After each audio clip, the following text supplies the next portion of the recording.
surface, they go on permanent like you used a marker, so they won't smear.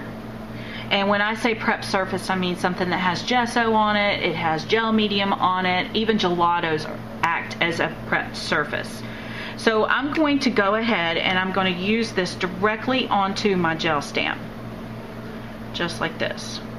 Now, it doesn't matter if it's perfect, and that's, I think, one of the reasons I really like these Pitt pens for mixed media, is because sometimes the less perfect it is, the better it is. So let go of those imperfections, or let go of those perfect things.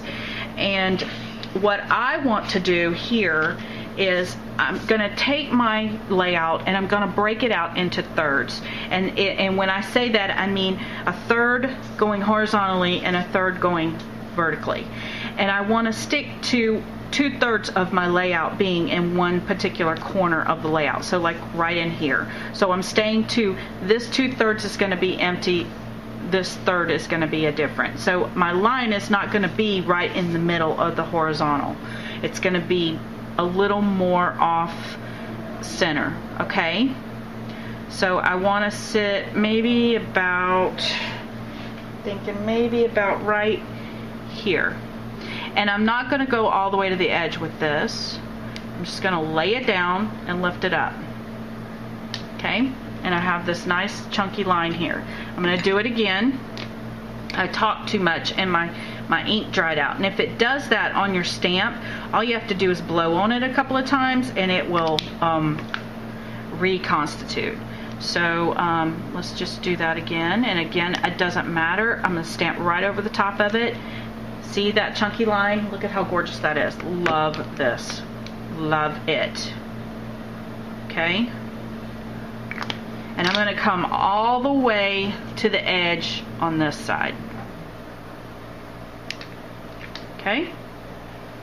And I may actually, I think I want all the way to the edge over here, but I don't know. We'll leave that like that. If I want to add more, I can always add it later. Next, we're going to build out our next layer. And before I go any further with this line, what I want to do is take this stencil from Tim Holtz, and you don't have to use this. You can use anything that you have in your stash, or you can freehand it. I'm going to show you guys how to freehand it, but I'm going to pull it down just a little bit off this line because I'm going to fill this line up with goodness right here, layered goodness. So I don't need to, I want to make sure I'm coming up just a little bit. Now I'm going to take my what color do I want? I think I want to take my palette over here. And I'm going to come out with a little bit of the sunshine color. Where's my water? I'm just going to spritz this color right here really well. This yellow. And I'm just going to put it right here on my palette. And I need to pick up just a hair bit of this brown because I don't want it to be stark yellow.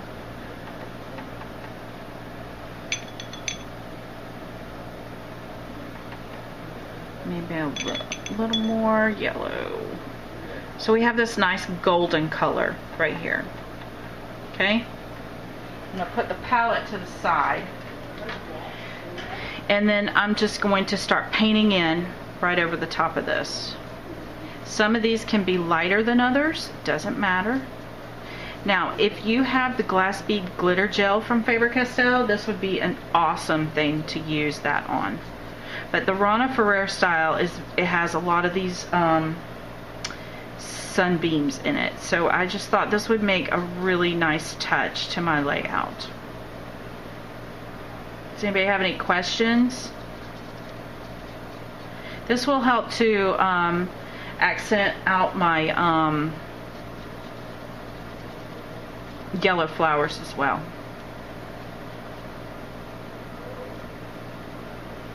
And I'm just using standard old everyday run-of-the-mill cardstock. This is not watercolor cardstock. It's just standard cardstock.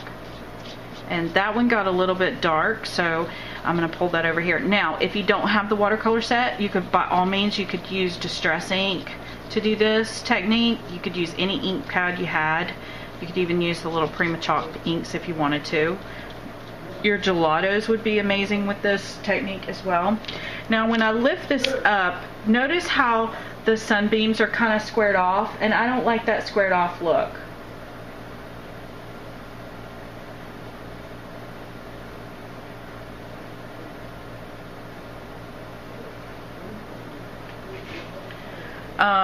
So what I'm going to do is I'm just going to take my paintbrush and I'm just going to drag those beams out so they have a little more of a natural effect to them.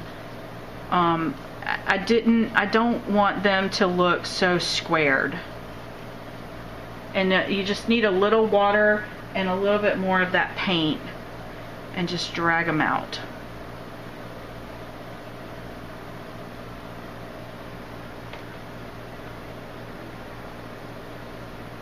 I need to mix up just a little bit more of that color. It's just a little. Anybody have any questions?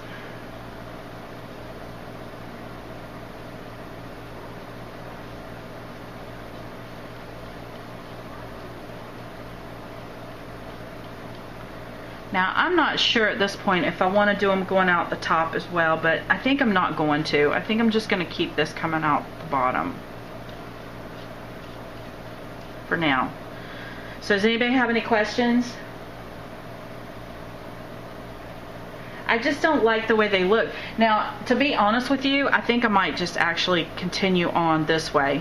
See, you could freehand them too. If you don't have that stencil, you could totally freehand them. I just think the stencil kind of helps to keep it even. Okay, everybody got it?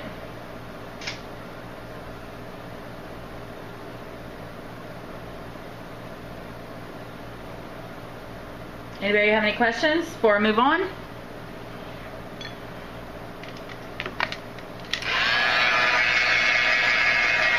Oh, rats. What happened? Where does that come from? There. Okay.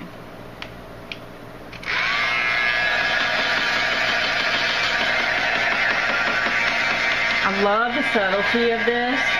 I know it looks kind of dark right now, but it'll look so much better in just a minute. Okay, so let me take a second and clean up my surface just a little bit because I'm getting a lot of stuff over here.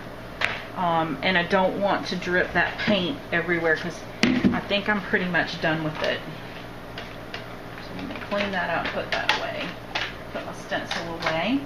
Okay, so the next technique that I want to share with you guys is that I have the rest of these stamps. I have some gelatos here that I've pulled out.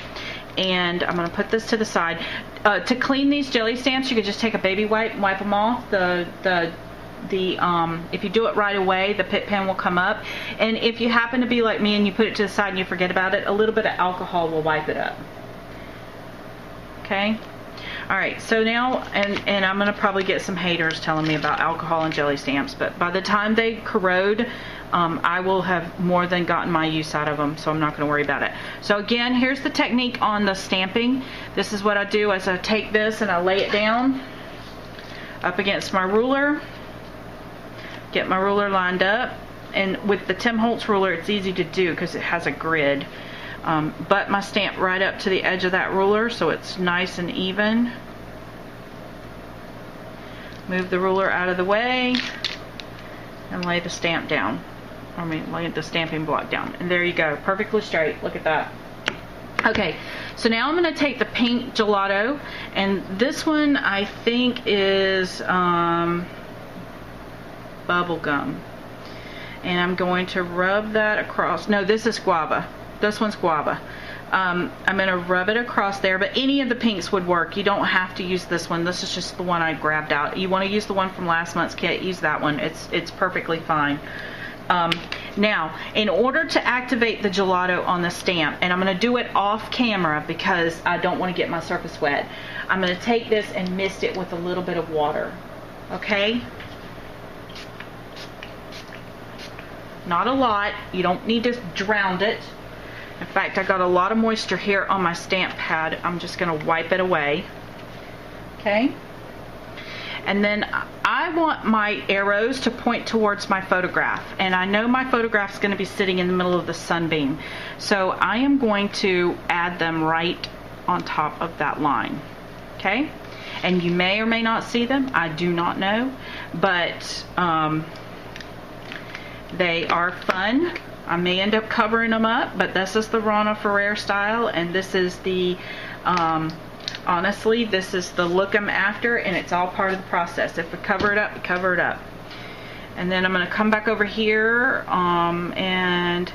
okay, now see here where the stamp is going to run off a little bit? I'm just going to wipe away 3 of those so they don't get my layout messed up. Or I could do one better and just take a piece of scratch paper and lay it right here so that when I stamp, I don't get it on my negative space. Okay?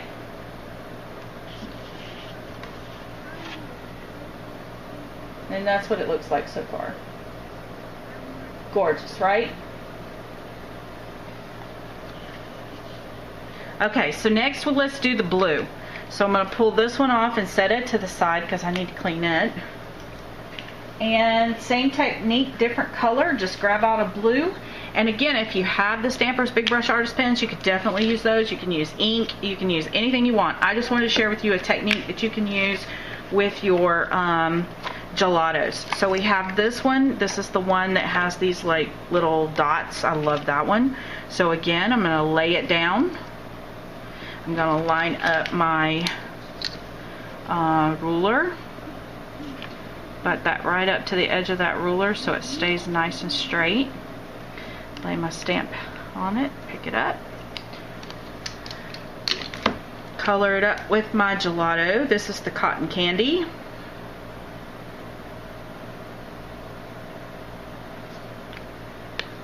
We're going to mist it with a little bit of water to activate that gelato. And we are going to wipe off the excess water so we don't drip on our layout. And this time I'm going to put it right under the line. Okay? And I'm going to pull it down a couple of times so we get a couple of generations of the stamp. So we get, isn't that gorgeous? And do it again over here. I think I'm going to end up covering all of that up, but it's okay. It's all part of the process. And the thing about it is this, even if I end up covering it up, sometimes through all those layers you can see some of this just peekaboo. And these are called details, and I live for the details. So we're going to put that there, maybe put another generation below it and another generation below it, just like that. Isn't that gorgeous? Total fun. Total fun. Anybody have any questions so far? And I'm going to pick this one up and just kind of add a few more of these right here. I noticed it didn't go all the way to the edge. Okay, so we're going to put those aside. I may need to call on those once again later on. We'll see. Okay, so the next thing I want to do that is super fun is the stencil. And again, I'm going to pull out that whip spackle from last time that we bought in last month's kit. And you can use modeling paste for this technique, but I really love the look of the whip spackle. And right here at the edge of this line where that kind of starts and stops and there's a lot of confusion, I'm going to put my butterfly maybe at a little bit of an angle right there. And notice that the lines are going to run right through the middle of him, right there. And I'm going to pull out that whip spackle. But before I do, I want to cover up, I just have some scratch paper here, and I'm going to cover up this rest of these so I don't get whip spackle anywhere. And you can tape it down if you want to, but I'm just going to wing it. And I'm just going to take a little palette knife and pull out that whip spackle. And I don't need a lot of it. I just want to add a little bit right there. And I want it to be thick enough to where you can tell he's on there. And I want to make sure the whole surface is covered. Okay? This little guy is stuck. . 'Cause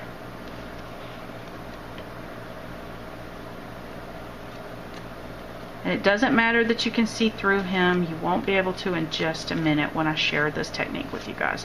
So I'm going to lift the remainder of this off.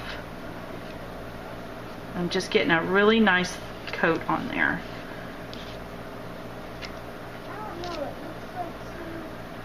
Keep rubbing that off for some reason.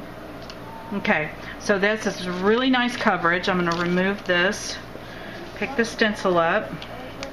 Now, you do want to make sure you clean your stencils really well and get this off, because this has a little bit of a silicone in it, so it will ruin your stencils. So what I do is I take my palette knife, and it's a very expensive product, so I don't want to waste any of it if I can.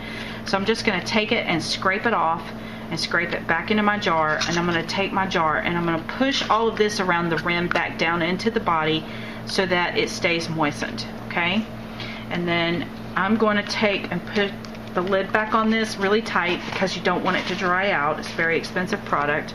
And then I'm going to take some water and put it right on my palette knife like this, and the same thing on my stencil. And I'm going to clean this up really fast with just water and a paper towel. You can use a baby wipe. I just happen to have a roll of paper towels here at my feet. And before I get that off the palette knife, I'm going to take it off my stencil. Now this is not a perfect cleaning, but this will do in a pinch until I can get it to where I can clean it permanently or really well. And then often when I'm in my craft room, I have a bathroom right next to me. I go rinse them out immediately as soon as I use them. But if I'm teaching a class, it's hard to get up and get down. So I'd have a little bowl of soapy, warm soapy water at my feet down here on the floor, and I will put that into there until I can get to it and clean it up. Now all of these mediums that we're using today are water soluble, so they will clean up really nicely, but that's usually how well it looks. Okay, so I'm going to put this to the side now, and I'm going to clean up my knife really fast.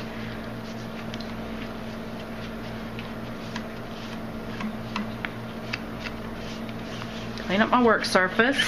Now here's the fun part. Before that has a chance to really dry, I'm going to take my palette knife and do some housekeeping, because I want to clean up that little piece right there, and I want to clean up right around the center where this butterfly is, because it should not have gone under that stencil. I think I slid the stencil on top of it and messed it up. Okay, now watch the magic. I'm going to take this Queen's Gold embossing powder, and I'm going to place it right over the top of that whip spackle. Oh, I should have used my embossing buddy before I did that. Before you do the spackle, use the embossing buddy. It will make your life a little easier. Just give it a couple of taps. Make sure it's up. Put the lid back on this immediately before you spray it everywhere, because that's what I typically do. But I'm just going to take my palette knife or a toothpick, and right there where I had gotten a little sloppy with my spackle, I'm just going to remove that embossing powder before I heat set it. Now, the cool thing about this, before I turn that heat gun on and you can't hear me anymore, the cool thing about this is that whenever I heat set it, that butterfly is going to bubble and give texture.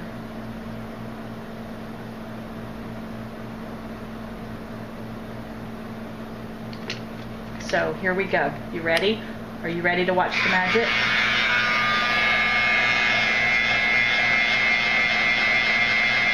Watch this. If I move my hand this way.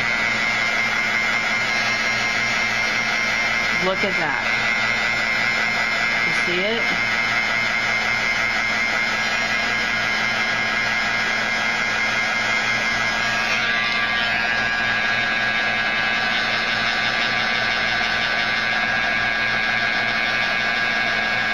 Now this line has a lot of gold in it, so that's what inspired me to do this. But keep in mind too that the gold that I'm using today does not match the gold in the paper, so I'm not going to use the gold in the paper because I have to use what I have.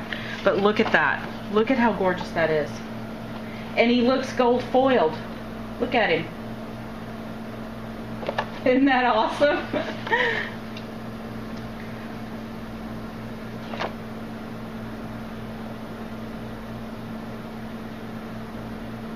Look at all of that texture. Look at how yummy that is. Isn't that awesome? Just make sure that my video that I'm recording can see it. Look at that texture. It's just gorgeous. Okay. Now the fun part. Let's put the layout together because we're getting into our night. Now here's a little secret and a little tip for you guys. I pre-did some of these ahead of time to tuck into my flower arrangement. I just did them on cardstock scrap because you're going to cover it up. You're not going to see anything below it anyway. I just pulled out some scraps and I did a couple more so I could nest them into my flower arrangements, and then I can lift them up and twist them because they're really sturdy. And look, they look like gold foil. And the whipped spackle leaves a really neat texture on them. Isn't that cool? So there's that. Now from the ephemera pack, I've chosen out this frame, and I have a doily here. In the center of the sunshine, I'm going to place this doily down in here. Doilies are super popular with the Rana Ferrer style too. Okay, so this is going to come up. I want to see this part of my thing, but I don't necessarily have to see it all. Okay, I want to be careful not to cover it up too much if I can avoid it. And if I have to shift this off to the side a little bit more, then so be it. I'm not going to glue anything down till I'm sure. Inside of the paper, I took this sheet of paper right here, and for time's sake, because I knew we were going to spend a lot of time painting, on this piece of the paper, and it has this on the back, there was a little flower arrangement down here in the bottom. I cut that out, and we'll use that in a minute. And then I also took this page that has the saying, "Crazy About You," with this bird, and I fussy cut out the bird, and then I just cut this roughly out, and I'm going to place that inside of my frame like this. Okay, so let me get it lined up from the front how I want it, and then we'll glue it down. Okay, I really like that. So I'm going to take, actually, I think I might use some, no, I don't want to take the paper off. Let's do this. Scotch tape would come in handy right now, but I don't have any on my desk. So I'm just going to put a little bead of glue right there and place that down. This glue dries pretty fast. And I'm going to put a little bead of glue around the edges here so it doesn't slide. Make sure it's still lined up before the glue dries. And it is. Just a little bit of glue. You don't need a lot. It's not going to have to hold a lot of weight. And there we go. There's our title. Okay, so that's going to kind of go above this little line that we created.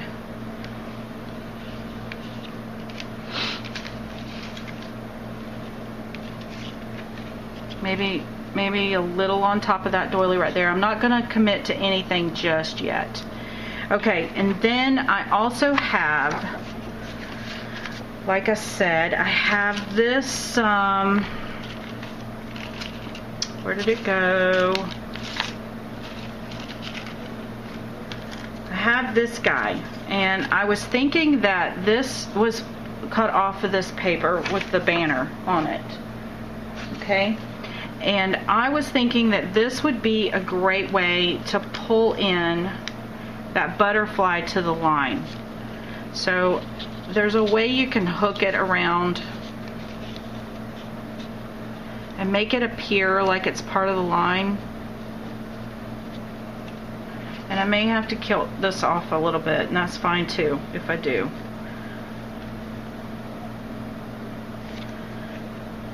But it sometimes you just have to kind of tuck and play, and I don't know if I want to leave that there yet or not, but we're just going to lay it down for now. Whoops. I may have to commit to this guy because he's not going to want to cooperate. Don't worry about this line right here not being cut right. It will all come together before it's over, I'm sure. I'm just going to keep twisting that around until it looks like, it appears like it's going to be okay. Then I have my photograph, and this is the negative space from this page that I cut out, and all it is I just squared it off so that it would look like a Polaroid. And then here's the photo of my beautiful nieces, and I'm just going to glue that straight to that, and it's going to make it look like a Polaroid. Now I'm not sure if I want to use this bright side or the light side. I haven't quite decided yet. So what I'm going to do is I'm just going to lay this down for now, just for placement, and I'm going to lay my picture in place so I know where to go with this. And this is how I do my layers. And I think I want this on top of the frame a little bit, touching it. So you guys following along so far?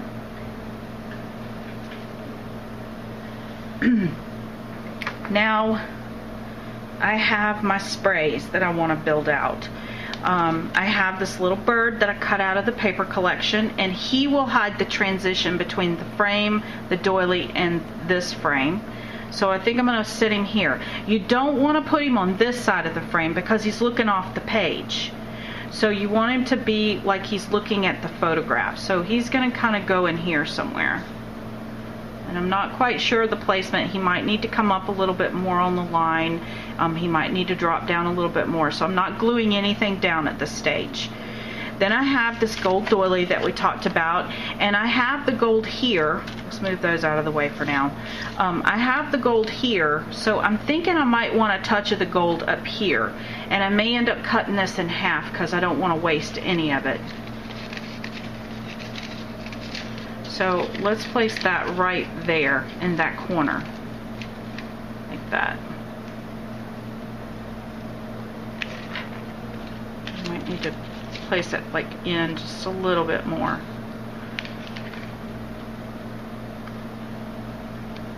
Place this right here.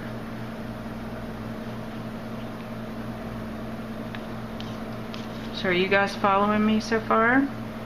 Any questions? Anybody got any questions?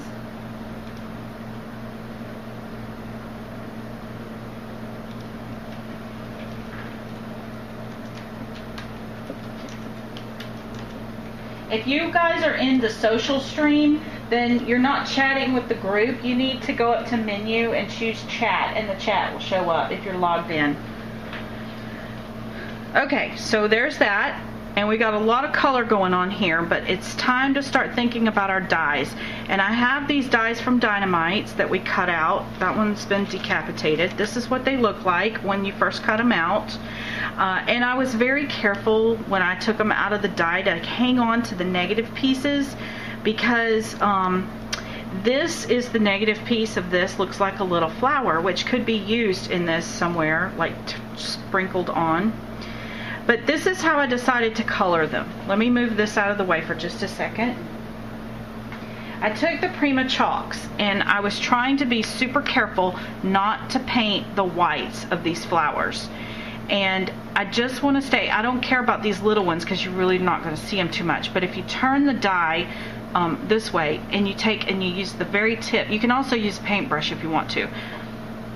You can paint just those tips, and I decided to go with this pastel green because it matched the paper so well. The paper has a lot of pastels, and I was afraid that anything too dark would be overpowering. I wanted to keep it soft and delicate, and I'm going to treat this as if it is a leaf, just so I don't have to be too terribly careful. And I'm going to be very cautious of that area.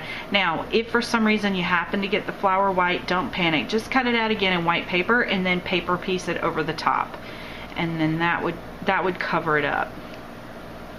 And then the thing I like about this die is there's so many little swirls. Lots of swirls here. Okay.